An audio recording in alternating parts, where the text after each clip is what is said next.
द्वंद्व समास कशाला म्हणायचं? द्वंद्व समास ज्या समासातील दोन्ही पदे महत्त्वाची असतात तो द्वंद्व समास. आणि यातले शब्द शक्यतो कशाचं कार्य करतात? शब्दांच्या जातीमधल्या कोणत्या शब्दाच्या जातीचं काम करतात? नामाचे. म्हणजे येणारे उदाहरणं शक्यतो नामच असतात ते. आता इतरेतर, वैकल्पिक आणि समाहार कसे असतात बघू आपण. थोडं वेगळ्या लेवलनं शिकूयात. हे बघा, आता कुठलाही समास म्हटलं त्यात शब्द किती येणार आहेत? दोन. पद दोन असतात म्हणजे शब्द दोन येणार आहेत. हा एक शब्द, हा एक शब्द. वैकल्पिक समासामध्ये पण म्हणजे समास कुठलाही असो, अव्ययीभाव असो, तत्पुरुष असो, द्वंद्व असो, बहुव्रीही असो, शब्द दोनच येणार आहेत. इथं पण शब्द दोनच येणार आहेत. ठरवायचं कसं बघा, ह्या दोन शब्दांच्या दरम्यान, दरम्यान म्हणजे मध्यभागी, आणि, व, आणखी, है ना, नी असे जर शब्द आले तर समजून जायचं तो इतरेतर द्वंद्व समास आहे. इतरेतर म्हणजे हे आणि तो, म्हणजे ह्या दोन्ही शब्दांची भर घातलेली असते, त्याला म्हणायचं इतरेतर द्वंद्व समास. जसं एक उदाहरण पाहिलेलं होतं बघा आपण, आई वडील. काय विग्रह होईल याचा? आई आणि वडील, म्हणजे आई पण आणि वडील पण, म्हणजे दोघांचाही समावेश होतो, त्याला म्हणायचं इतरेतर द्वंद्व समास.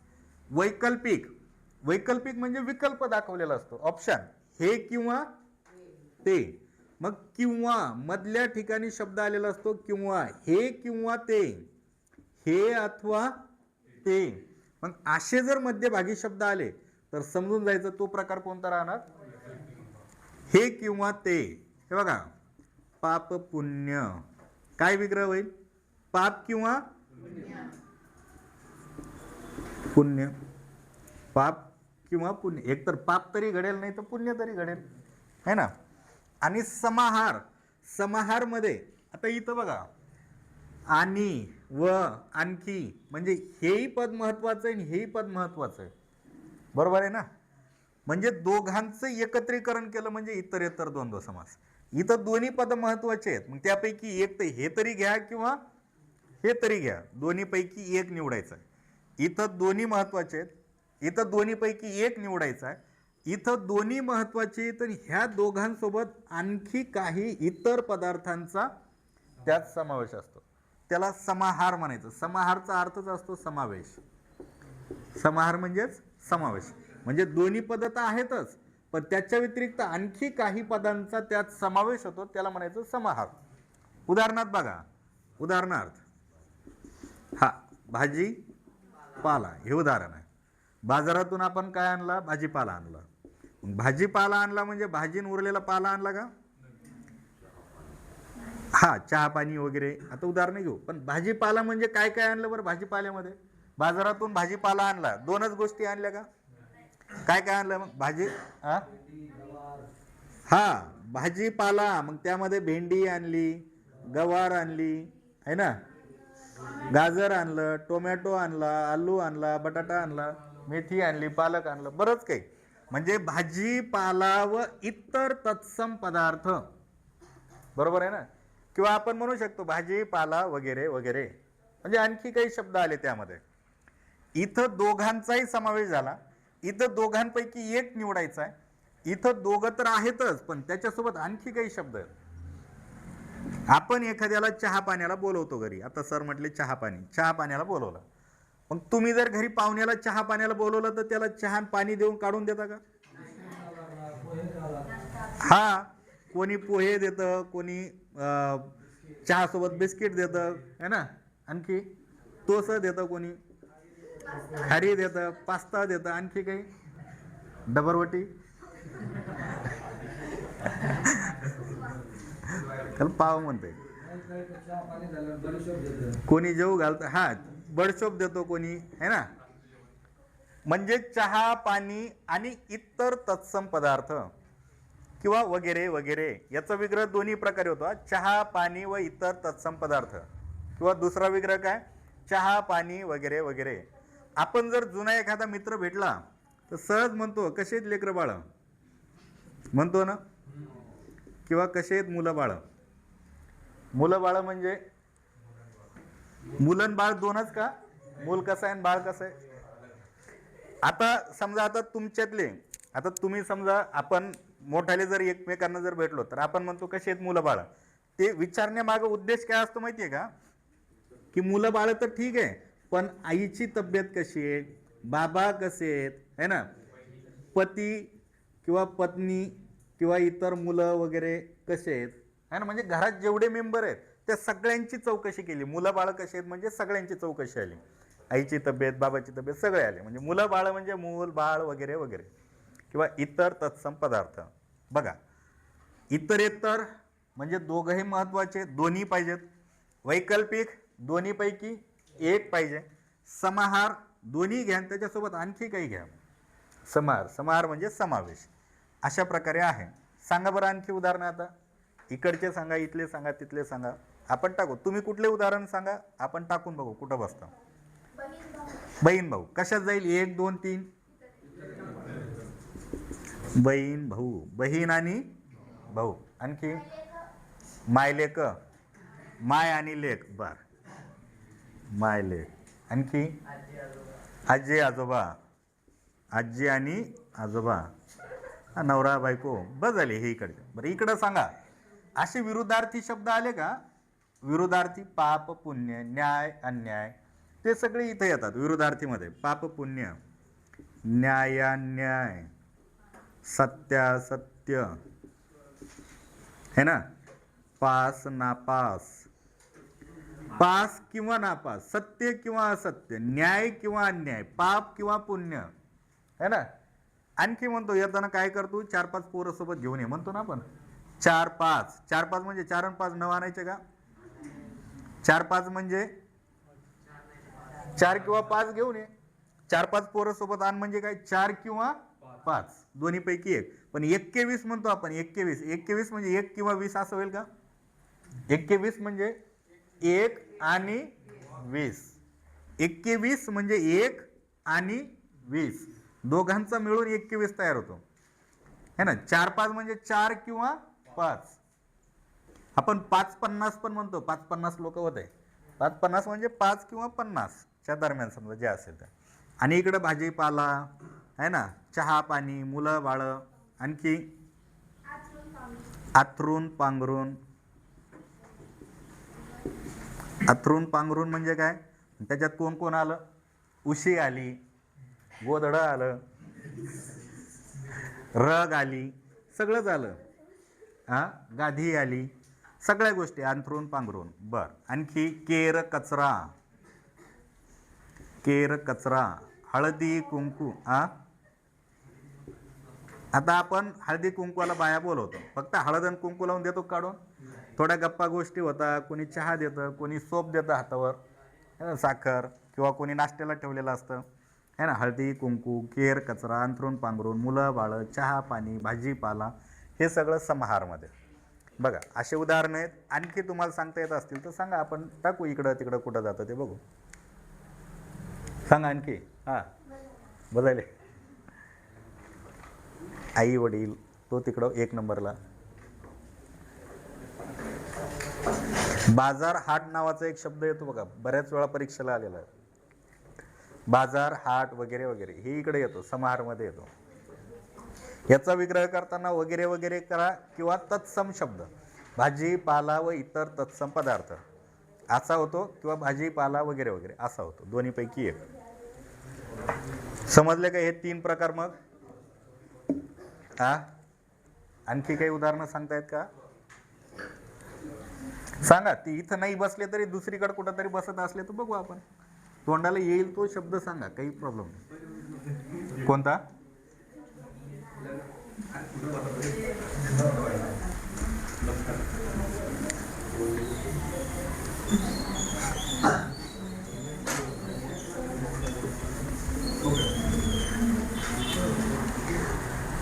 बघा, अव्ययभाव संपला, तत्पुरुष संपला, द्वंद्व संपला. पुढचा प्रकार राहिला बहुर्विही. लिहिताना असाच लिहिता, वाचताना बहुर्विही म्हणतात. ठीक आहे. बहुर्विही म्हणजे बहुर्विही वाचायलो तसं जर लिहायचं असतं तर वरून रफार द्यावा लागला असतं. बहुर्विही याचे 4 प्रकार पडतात. ठीक आहे, 4 प्रकार आपण असे नाही असेच घेऊ. पहिला प्रकार आहे पहा, विभक्ती. विभक्ती बहुव्रीही समास. विभक्ती बहुव्रीही समास. तत्पुरुष समासामध्ये पण आहे विभक्ती तत्पुरुष समास आणि इथं पण आहे विभक्ती बहुव्रीही समास. आता बहुव्रीही म्हणजे काय बघितलेलं आहे, दोन्ही पद महत्वाची नसतात आणि शब्द शक्यतो विशेषणाचे कार्य करतात. ठीक आहे, बहुव्रीही समास. त्यातला विभक्ती कसा ठरवायचा बघा.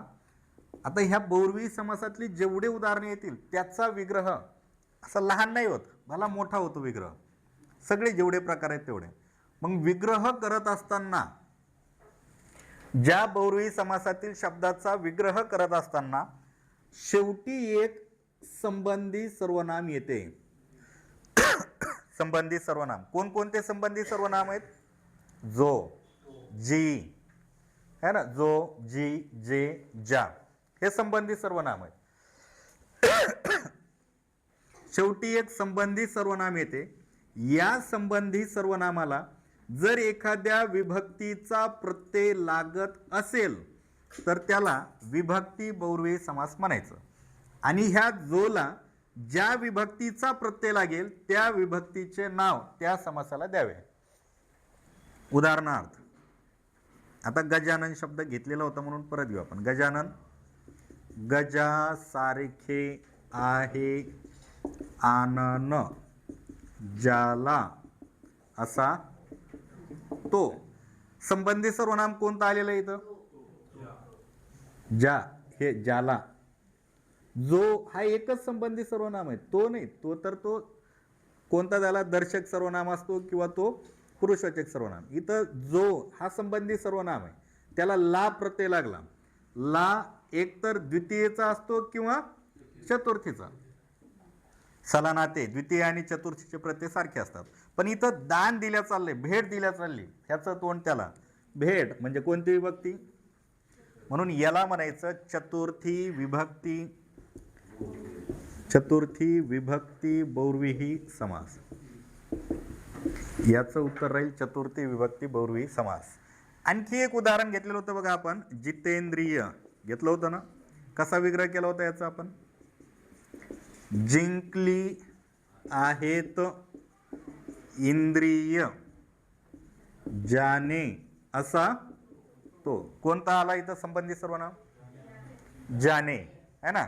ज्याने कुठला प्रत्यय लागायला म्हणजे कोणती विभक्ती होईल? तृतीया विभक्ती बहुव्रीही समास. बरोबर आहे ना. आणखी बघा, लक्ष्मीकांत कसा विग्रह होईल बरं, सांगता येईल का कोणाला? असंच वरच्या सारखं जसं भला लांबलचक करायचा विग्रह कसा होईल? लक्ष्मीकांत. लक्ष्मी हे बाईचं नाव आहे बरं का. आणि कांत, कांत आणि कांता असे दोन शब्द आहेत. कांत म्हणजे पती आणि कांता म्हणजे पत्नी. हे समानार्थी शब्द आहेत पती पत्नीचे. कांत म्हणजे पती आणि लक्ष्मी म्हणजे बाईचं नाव आहे लक्ष्मी. लक्ष्मीकांत. लक्ष्मी आहे कांता, ज्याची असा तो. लक्ष्मीकांत एका माणसाचं नाव आहे लक्ष्मीकांत. पण लक्ष्मीकांत म्हणजे काय? ज्याच्या बायकोचं नाव लक्ष्मी आहे असा तो, है ना. लक्ष्मी आहे कांता. कांता म्हणजे पत्नी म्हणजे बायको. लक्ष्मी आहे ज्याची बायको असा तो. मग इथं ज्याची कुठला प्रत्यय लागलाय म्हणजे कोणती विभक्ती होईल? षष्ठी विभक्ती बहुव्रीही समास. बरोबर आहे ना. आणखी सांगा. चौकोन उदाहरण घेऊ. चौकोन काय विग्रह? आता विग्रह लिहितो मी प्रकार. आता इथं समूह नाही आणायचं आपल्याला. समूह नाही तर चार कोण आहेत ज्याला असा तो किंवा अशी ती. म्हणजे ती आकृती आहे ज्याला चार कोण आहेत अशी ती आकृती. काय येईल ज्याला? इथं पण दान भेटीचा बोध होतोय म्हणून चतुर्थी विभक्ती बहुव्रीही समास. चतुर्थी. आणखी काय सांगता येतील का? भरपूर उदाहरणं आहेत पण विग्रह अशा प्रकारे राहणार आहेत आणि ह्याला म्हणायचंय बहुव्रीही समास. विभक्ती बहुव्रीही समास. शेवटच्या फक्त जो ला कुठला प्रत्यय लागला ते बघायचं आणि ते टाकायचं. ठीक आहे. आता बघा आणखी एक आहे भीमादी. भीमादी, भीमादीचा अर्थ काय होतो बरं? भीमादी, भीमादीचा अर्थ होतो पाची पांडव. भीमादी, भीमादीचा अर्थ असतो पाची पांडव. पाची पांडवासाठी हा एक शब्द आहे भीमादी. म्हणजे भीम आहे आधी, आधी किंवा आधी, आधी जात असं ते. भीम ज्याच्यामध्ये अगोदर असतो असे ते म्हणजे पाची पांडव. जात त प्रत्यय आला म्हणजे कोणती विभक्ती? सप्तमी विभक्ती बहुव्रीही समास. सप्तमी विभक्ती बहुव्रीही समास बघून घ्या. सप्तमी, चतुर्थी, तृतीया सगळे आहेत. त्यानंतर एक गतवैभव नावाचं एक उदाहरण आलेलं होतं परीक्षेला. गतवैभव, गत म्हणजे पाठीमागच्या काळात, म्हणजे निघून गेले आहे वैभव ज्यापासून असा तो. ज्यापासून, मग पासून कोणाची विभक्ती आहे? पंचमीची है ना. पंचमी विभक्ती बहुव्रीही समास. हे उदाहरण लक्षात राहू द्या. विभक्ती, विभक्ती थोडं जर होतं किचकट. आता पुढचे जेवढे प्रकार आहेत ते सोपे, लक्षात ठेवायला सोपे.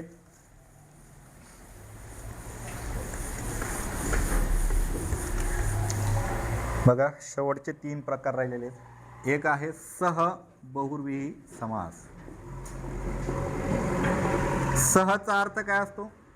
सह म्हणजे सोबत, सह सहकार्य, सोबत.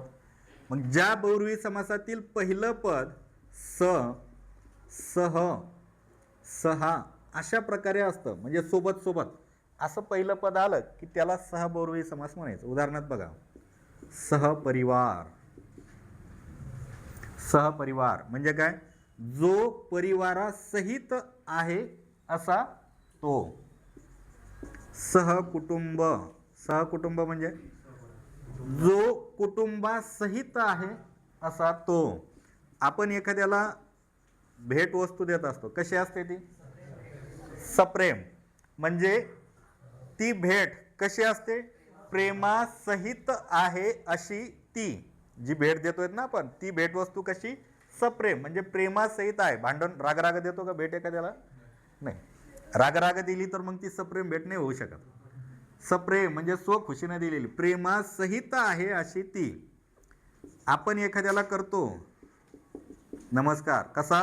साष्टांग. मग तो नमस्कार कसा असायला पाहिजे? साष्टांग नमस्कार कसा असतो? असा उभे उभे असतो का वरून? हा, 8ही अंगाचा त्यात समावेश व्हायला पाहिजे. म्हणजे जो वाकून नमस्कार करतो तो साष्टांग नमस्कार असतो. 8ही अंगांसहित आहे असा तो, त्याला साष्टांग म्हणतात. 8ही अंगांसहित आहे असा तो साष्टांग है ना. त्यानंतर सबल, जो बलासहित आहे असा तो. विजयी झालेल्या माणसाला आपण म्हणतो सफल आहे तो. सफल, सफल म्हणजे फलासहित आहे असा तो, सफल. सहपरिवार, सहकुटुंब, सप्रेम, साष्टांग, सबल, सफल हे जे पहिले सह स असे शब्द आले त्याला कशात टाकून द्यायचं आपल्याला? सह बहुव्रीही समासामध्ये. त्यानंतर पुढचा प्रकार आहे बघा प्रादी. प्रादी, प्रादी म्हणजे प्र आहे आधी ज्याच्या असा तो. त्याच्यामध्ये फक्त प्रच नाही पाहिजे, प्र, परा, अव, नि, दु, सु. ज्या बहुव्रीही समासातील पहिले पद म्हणजे पहिले अक्षर ह्या शब्दांपैकी जर असेल तर त्याला प्रादी बहुव्रीही समासात टाकून द्यायचं आहे. बघा प्रबल, प्रख्यात, परावलंबी, पराजय, प्रचंड. प्रचंड एकच शब्द आहे तो, याच्यात नाही येणार म्हणजे विग्रहामध्ये त्याचा होणार नाही. त्यानंतर बघा निरोगी, तिकडं पण येतो आणि इकडं पण येतो शब्द.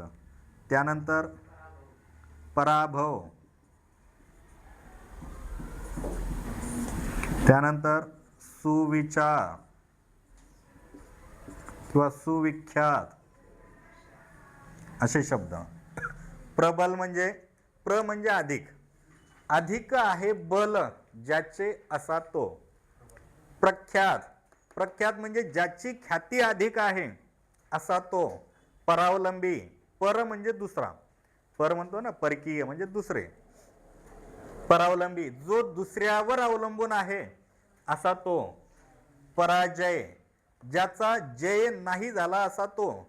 निरोगी नाही रोग ज्याला असा तो. पराभव ज्याचा विजय, भव म्हणजे विजय, ज्याचा विजय नाही झाला असा तो. सुविचार ज्याचे विचार चांगले आहेत असा तो. सुविख्यात जो चांगला विख्यात आहे, सु म्हणजे चांगला, सु म्हणजे चांगला, ज्याचे जो चांगला विख्यात आहे असा तो. असे याचे विग्रह होतात. हे शब्द लक्षात राहू द्या फक्त. हे इकडं हे प्रादीमध्ये. आणि पुढचा एक प्रकार आहे नन. चौथा प्रकार कोणता आहे? नन. आता नन तत्पुरुष मध्ये पण बघितलेलं होतं आपण आणि बहुव्रीही मध्ये पण. ह्याच्यामध्ये पण तेच न, ना, नी आणि अन. ज्या बहुव्रीही समासातील पहिले पद अशा प्रकारे निगेटिव्ह असतात, नकारदर्शक, त्याला नन बहुव्रीही मध्ये टाकायचं आहे. इथला निरोगी काढून घेऊ आपण. नी, हा नी, हा नी इथे येतो नन बहुव्रीही मध्ये. बघा एक उदाहरण बघा फक्त. अखंड आणि अखंड. आता तुम्ही म्हणताल अखंड शब्द तिकडं पण घेतलेला होता तत्पुरुष मध्ये, इकडं पण आला. जर विग्रह असा केला आपण, खंड नसलेला, आणि विग्रह जर केला नाही खंड ज्याला असा तो. मोठा विग्रह झाला तर तो कशामध्ये टाकायचा आहे? बहुव्रीहीमध्ये. पण पहिला नकारदर्शक शब्द आला म्हणून त्याला नन बहुव्रीहीमध्ये टाका. आणि खंड नसलेला असा छोटा जर विग्रह झाला तर त्याला नन तत्पुरुषमध्ये टाकायचा. नन तत्पुरुष. अनंत शब्द बघा. अनंत, अंत नसलेला, अंत नसलेला, आणि इकडं नाही अंत ज्याला असा तो. वरचा शब्द, वरचा विग्रह कशात टाकताल? नन तत्पुरुषमध्ये. आणि खालचा विग्रह नन बहुव्रीहीमध्ये, है ना. म्हणजे मोठा विग्रह झाला तर बहुव्रीहीमध्ये टाका नन, आणि असा छोटा विग्रह झाला तर तत्पुरुषमध्ये टाकायचं आहे नन. तत्पुरुषमध्ये पण नन आहे आणि बहुव्रीहीमध्ये पण नन आहे. फक्त त्याच्या विग्रहावरून आपल्याला ठरवायचं की तो शब्द नेमका टाकायचा कुठं. अशा प्रकारे समास नावाचं प्रकरण या ठिकाणी संपलंय आपलं. आत्ता यावर काही प्रश्न असतील तर विचारू शकतात. चारही प्रकार संपलेले आहेत बहुव्रीहीचे. आता प्रकार भरपूर होते यामध्ये.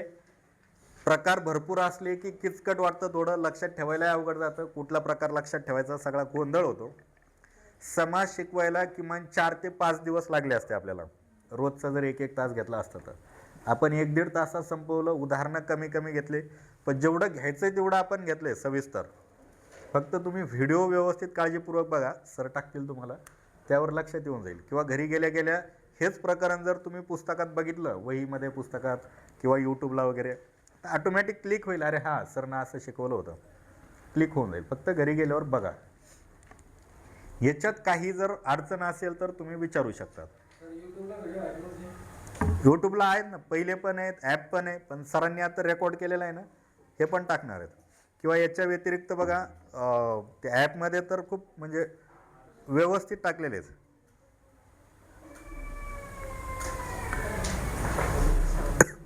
तिथं टाईप हे ते केलेले आहेत सगळे उदाहरणं वगैरे.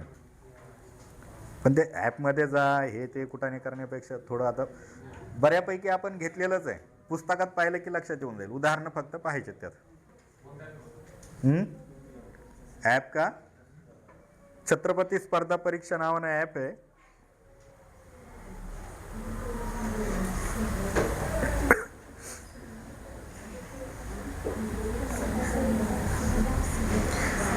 समास. आता यातही उदाहरणं घेतलेले आहेत भरपूर काही. नंतर तुम्ही तोंड घेऊन येणार आहेत का पाठांतर करून येणार? तोंड तर सोबत तर हे असे आहेत, यामध्ये टाईप केलेले उदाहरणं वगैरे पण आहेत. काही धड्याला टायपिंग केलेले, काहीला हातानंच लिहिलेलं आहे. पाठांतर करून येणार आहेत, बरोबर आहे का? धास्त, धास्तीशिवाय, बिनचूक म्हणजे चुकीशिवाय, है ना? हे पुस्तक बिनचूक असेल ना, बिनचूक म्हणजे चुकी नसलेली, है ना? भरपूर उदाहरणं वगैरे ऍप मध्ये पण न करता, बोभाटाशिवाय.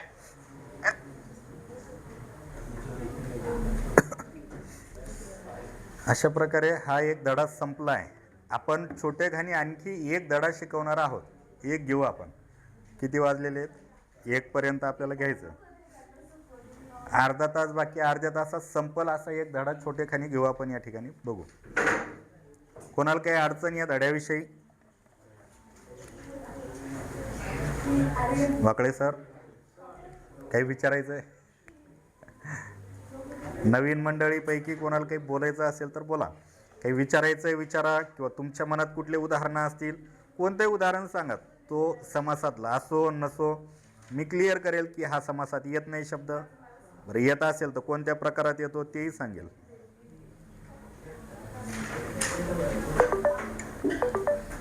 पोरो हा, एक 10 मिनिटाचं प्रकरण आहे, छोटं घेऊ आपण. हा, घ्यायचंच आहे. तुम्ही नाही म्हटले तरी घ्यायचंच आहे.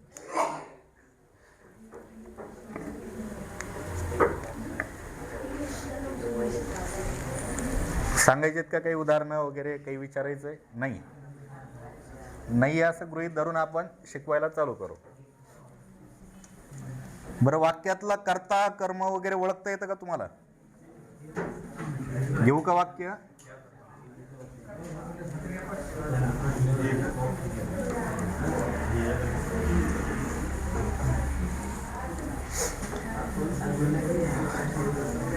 पाठीमागं बाहुबली, कर्ता कर्म ओळखता येतं का? वाक्य घेतोय मी या ठिकाणी, मला सांगा.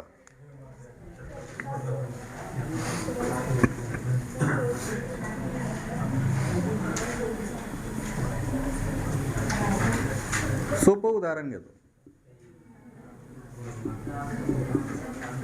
राजू आंबा खातो. वाक्यातला कर्ता कोणता आहे? कर्म आणि क्रियापद खातो, बरोबर आहे ना? हा कर्ता, हे कर्म. 10-20 मिनिटातच संपणार आहे प्रकरण. हा, फक्त बघा धड्याचं नाव कोणतं आहे ते नंतर बघू आपण. हे क्रियापद. अरे, कर्म पाहिजे इथं. कर्ता कर्म क्रियापद ओळखता येतं? सोपं आहे.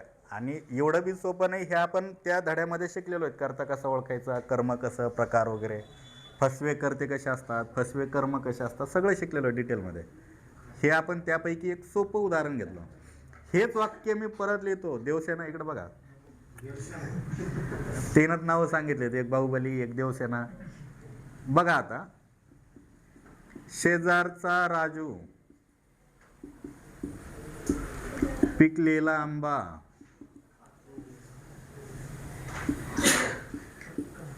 पटकन खातो. वाक्यातला कर्ता सांगा. राजू कर्ता, कर्म आंबा, क्रियापद खातो. बाकीचे शब्द मग याला काय म्हणायचं? विशेष, विशेषण. शेजारचा राजू विशेषण, अगदी बरोबर आहे. कारण तो कर्त्याबद्दल माहिती द्यायला, नामाबद्दल माहिती द्यायला म्हणजे विशेषण. पिकलेला, हा ना, पिकलेला आंबा आहे, पण या शब्दाला काय म्हणायचं? ते विशेषण आहे, कारण नामाबद्दल अधिकची माहिती द्यायला. खातो, पटकनला काय म्हणायचं? हे क्रिया विशेषण, कारण ते क्रियापदाबद्दल अधिकची माहिती द्यायला आहे, बरोबर आहे ना? क्रिया विशेषण. आपण आजच्या दिवस म्हणजे ह्या 10 मिनिटासाठी ह्या कर्त्याला आहे ना उद्देश मानू आपण. काय मानू? आजच्या दिवस नाही, कर्त्याला उद्देशच म्हणत असतात, ठीक आहे, व्याकरणामध्ये. आणि क्रियापदाला विधेय मानू आपण, मानू किंवा म्हणतात, असं तुम्ही लक्षात ठेवा. हा उद्देश आहे आणि हा कर्माला कर्मच म्हणा. आता राजू मग काय होईल आपला? उद्देश. आंबा काय आहे आपला? आणि खातो हे काय आपलं? विधेय. क्रियापदाला विधेय म्हणतात, कर्त्याला उद्देश म्हणतात. लक्षात राहू द्या. शेजारचा राजू. कोणता राजू? शेजारचा राजू. राजू हा शब्द कोणाबद्दल अधिकची माहिती द्यायला आहे? शेजारचा हा शब्द कोणाबद्दल अधिकची माहिती द्यायला आहे? उद्देशाबद्दल. बरोबर आहे ना? ह्या राजू या कर्त्याबद्दल, कर्ता म्हणजेच उद्देश, उद्देशाबद्दल अधिकची माहिती देतोय. मग उद्देशाबद्दल अधिकची माहिती देणाऱ्या शब्दाला उद्देश विस्तार म्हणतात. काय म्हणायचं? उद्देश विस्तार. हे कर्म आहे आणि पिकलेला हा शब्द कोणाबद्दल माहिती द्यायला? कर्माबद्दल अधिकची माहिती देतोय, म्हणून ह्याला म्हणायचं कर्मविस्तार. आणि पटकन हा शब्द कोणाबद्दल माहिती देतोय? विधेयाबद्दल अधिक माहिती देणाऱ्या शब्दाला काय म्हणायचं? विधेय विस्तार. बघा, कोणतंही जर वाक्य घेतलं तुम्ही, कुठलंही वाक्य घ्या व्याकरणामधलं, त्याच्यामध्ये शाई गळते का खाली? बघा, व्याकरणातलं कोणतंही उदाहरण घ्या, त्यामध्ये उद्देश म्हणजे कर्ता, कर्म आणि क्रियापद हे 3 घटक असतातच. बरोबर आहे ना? कर्ता, कर्म, क्रियापद याच्याशिवाय वाक्य तयारच होत नाही. हां, काही वाक्यात कर्म नसेल, काही वाक्यात कर्म असेल, काही वाक्यात कर्ता नसेल, काही वाक्यात कर्ता असेल, पण हे 3 जण मात्र पाहिजेच. 3 कोणी ना कोणीतरी पाहिजे वाक्य तयार करण्यासाठी.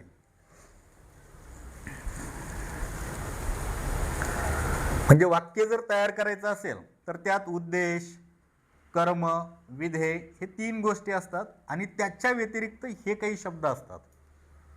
पण जर तुम्हाला आणखी कुठले जर वाक्य दिले तर त्या वाक्यातला उद्देश कोणता, उद्देश विस्तार कोणता, कर्म कोणतं, कर्म विस्तार, विधेय कोणतं, विधेय विस्तार ओळखता येईल का? काहीच नाही. उद्देश म्हणजे कर्ता ओळखायचा, त्याच्याबद्दल माहिती देणारे शब्द. कर्म ओळखायचं, त्याच्याबद्दल माहिती देणारे शब्द. क्रियापद ओळखायचं, त्याच्याबद्दल माहिती देणारे शब्द. वाटलंच तर आणखी घेऊ. बघा,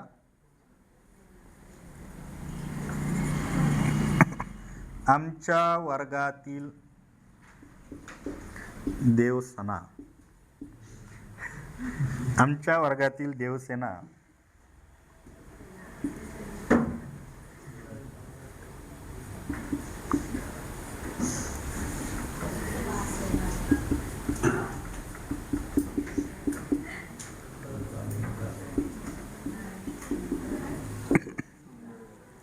आमच्या वर्गातील देवसेना चित्रपटातील गाणे सुंदर गाते. वाक्यातला उद्देश सांगा बरं कोणता असेल? देवसेना. वाक्यातलं कर्म सांगा? गाणे. आणि वाक्यातलं क्रियापद म्हणजे विधेय? गाते. हे झालं आपला हे झालं आपला बरं. वाक्यातला उद्देश विस्तार कोणता असेल? आमच्या वर्गातील. हे काय झालं आपला? उद्देश विस्तार. कर्म विस्तार बर. आणि विधेय विस्तार सुंदर. म्हणजे कोणतंही वाक्य दिलं तर त्या वाक्यात आलेले हे घटक तुम्ही ओळखू शकता. बरोबर आहे ना? मग वाक्यात आलेल्या घटकाची विभागणी करून, विभागणी म्हणजे वेगवेगळे करून, वेगवेगळे करून त्याची माहिती सांगणे, त्याला व्याकरणामध्ये काय म्हणतात माहिती आहे कोणाला?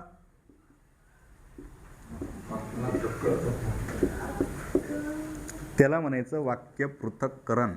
हे आपल्या धड्याचं नाव आहे. पृथक करणे म्हणजे अलग करणे, पृथक्करण म्हणजे वेगवेगळे करणे आणि त्याची माहिती सांगणे, त्याला म्हणायचं वाक्य पृथक्करण. वाक्य पृथक्करण म्हणजे दुसरं तिसरं काही नाही, वाक्यात आलेल्या शब्दाची माहिती सांगणे. परीक्षेत प्रश्न कसा येतो? एखादं वाक्य दिलेलं असतं, कुठलंही एखादं वाक्य, आणि विचारतात वाक्यातला कर्म विस्तार सांगा, वाक्यातला उद्देश सांगा किंवा वाक्यातलं विधेय सांगा, काहीतरी विचारतील. हे 6 घटक झाले. आपण 6 शिकलो ते 1 2 3 4 5 आणि 6. ह्याच्या व्यतिरिक्त आणखी 2-3 आहेत, तेही बघू आपण. म्हणजे जर परीक्षेत काही वाक्य आलं आणि तुम्हाला ओळखायला विचारलं हे ओळखा ते ओळखा, तर तुम्हाला ओळखता यायला पाहिजेत. हे 6 समजले का? ह्या 6 मध्येच आणखी एक मुद्दा आहे, तोही घेऊ शकून आपण. बघा, आता ग्रामपंचायतीमध्ये मेंबर असतात. ग्रामपंचायत माहिती आहे ना, मेंबर. आता त्यात गट असतात ना, गट 2 गटाचे. मग काही गटातले वार्ड, काही गटातले 4-5 निवडून येतात, काही गटात 1-2च निवडून येतात. ज्याचे जास्त निवडून आले तो सरपंच.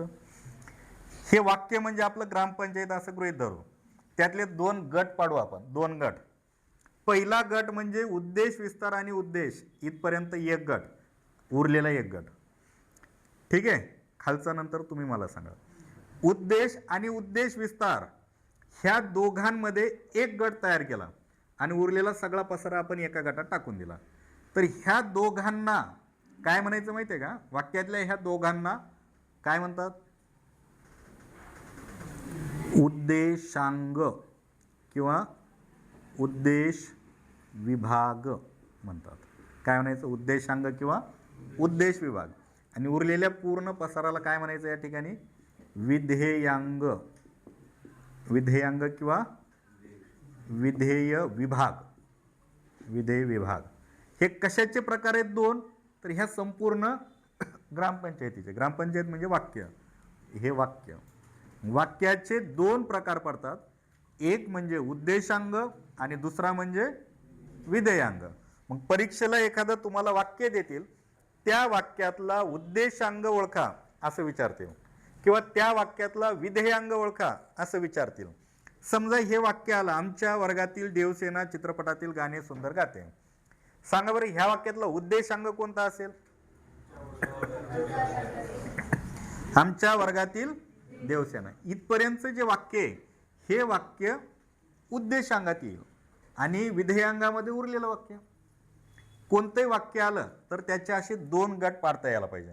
म्हणजे 2 गट आणि त्या गटातले हे 6 कार्यकर्ते. लक्षात राहिले का एवढे?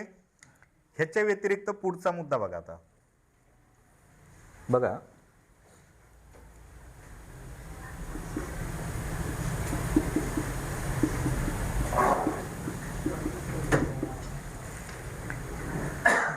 हे वाक्य घेतलं आपण, राजू पोलीस झाला. वाक्यातला उद्देश सांगा बरं कोणता आहे? राजू है ना. उद्देश म्हणजे करता. क्रियापद कोणतं आहे? झाला. कर्म पोलीस. पोलीस कर्म आहे का बरं? चेक करा एकदा, कर्म पोलीस आहे का? म्हणजे मध्ये आलेला कुठलाही शब्द कर्म म्हणायचं का? फसवे कर्म आपण शिकलेलो होतो ना, कोणतं कर्म असतं कोणतं कर्म नसतं. कर्त्याने केलेली क्रिया ज्याच्यावर घडते त्याला कर्म म्हणतात. मग राजू पोलिसावर क्रिया करायला का? होण्याची क्रिया.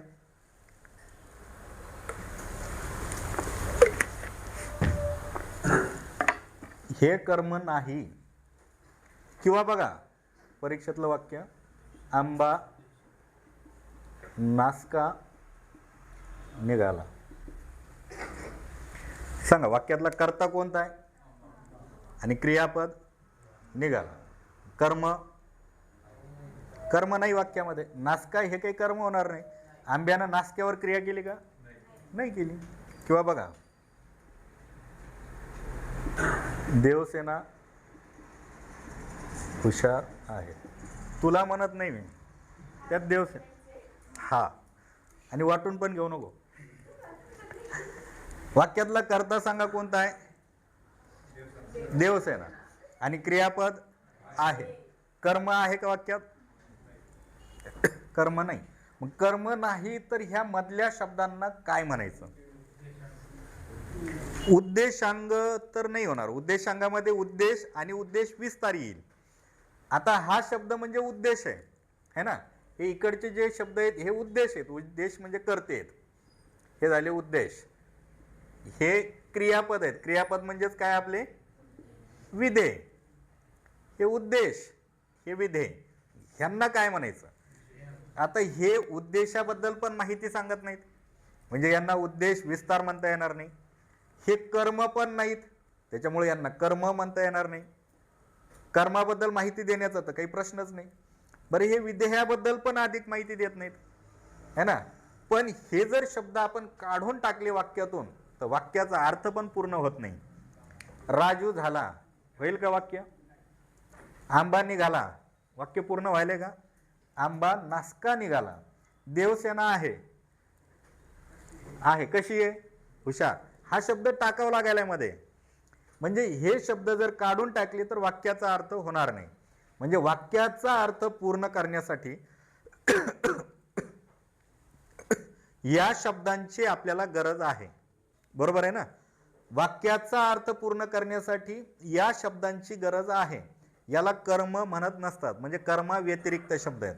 मग बघा, वाक्याचा अर्थ पूर्ण करण्यासाठी क्रियापदाला मदत करणारा शब्द, कर्म सोडून, कर्म सोडून क्रियापदाला मदत करणारा जो शब्द असतो त्याला, आता वाक्य म्हणजे काय? वाक्य म्हणजे काय?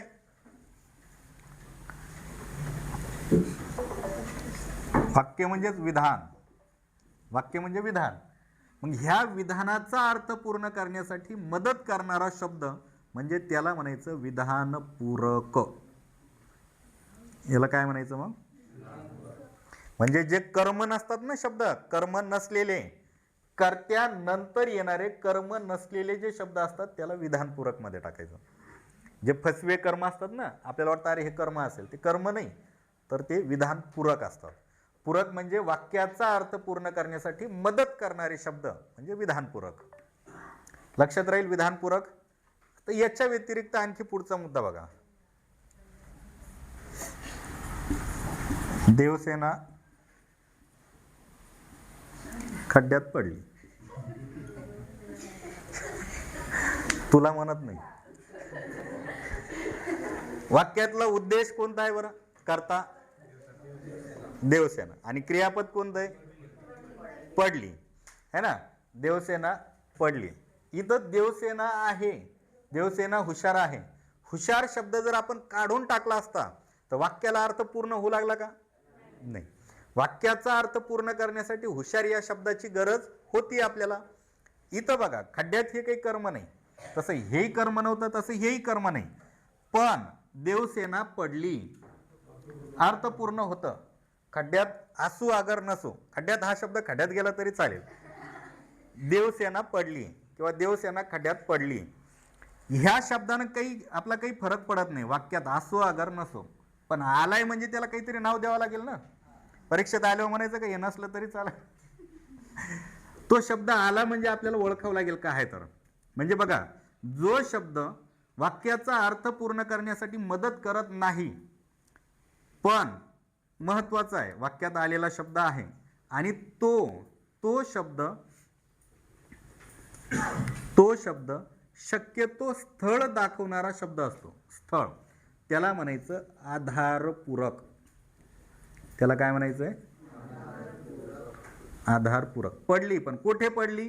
खड्ड्यात, है ना. खड्ड्यात पडली, देवसेना खड्ड्यात पडली. आधार दिलाय वाक्याला पडण्यासाठी, ठीक आहे. खड्ड्यानं आधार दिलाय, मग ह्याला म्हणायचं आधारपूरक, त्याला म्हणायचं विधानपूरक. अशा पद्धतीनं इथपर्यंत मुद्दे लक्षात आले का? बघा, मग हे विधानपूरक असो, आधारपूरक असो, हे सगळे प्रकार कशामध्ये टाकायचे आहेत आपल्याला? विधेयांगामध्ये टाकायचे आहेत, विधेयांगामध्ये. आता बघा, लक्ष द्या. इथपर्यंतचे मुद्दे लक्षात आले का? बघा, आणखी काही वाक्य येतो म्हणजे लक्षात येईल तुम्हाला.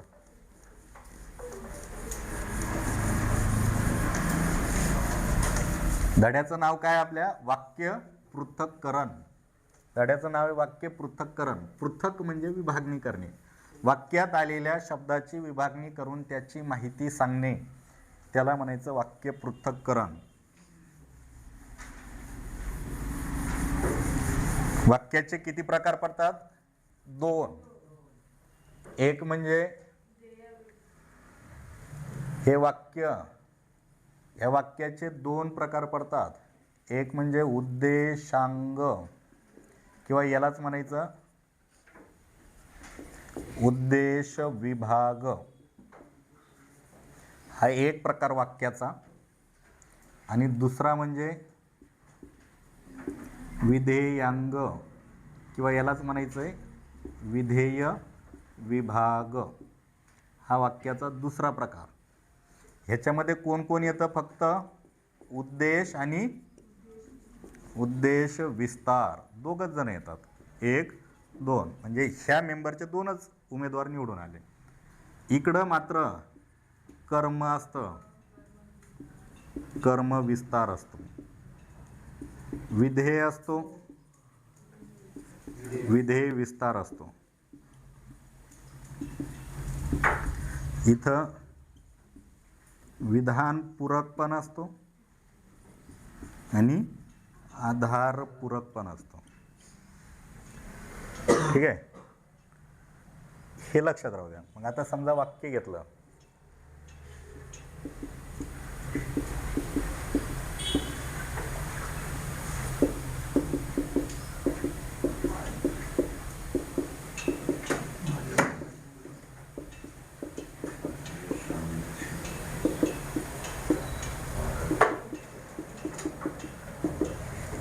मला सांगा ह्या वाक्यातला उद्देश कोणता आहे ते सांगा एकदा.